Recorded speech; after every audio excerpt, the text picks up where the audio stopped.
Rod, in this beachscape now, it's fascinating because my mind wants to step back through the perspectives, but I'm also challenged by the width perspective as well.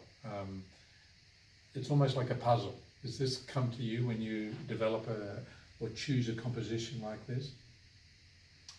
Really helps to be familiar with the subject. Yeah. This is the playground where I lived for many years up the top of town. So it wasn't a difficult call. The elements of the city, of course, I dropped them out just to focus on the beach, the headland, and the foreground.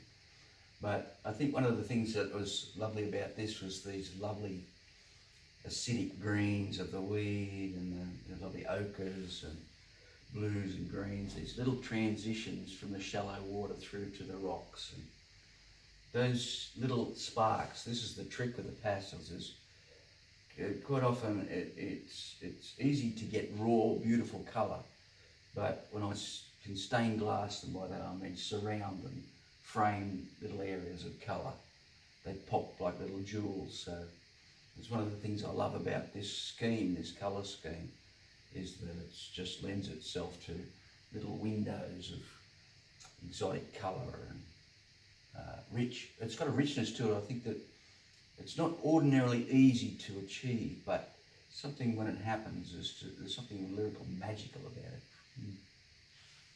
There's certainly a freshness, and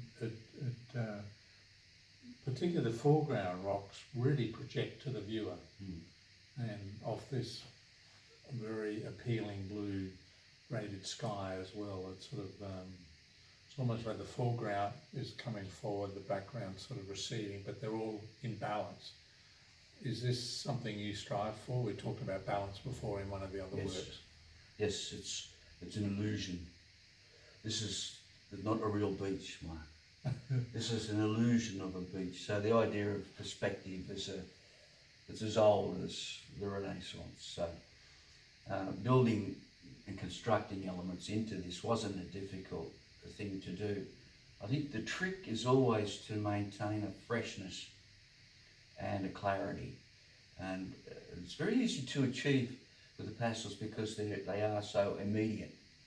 So if I've got the raw elements, and of course I usually work on a pyramid. So the focal area is within that pyramid there, and these elements form the apices of that. So the little structures and those things, as long as I've got them as the raw skeleton underneath the work, then I can just play and enjoy.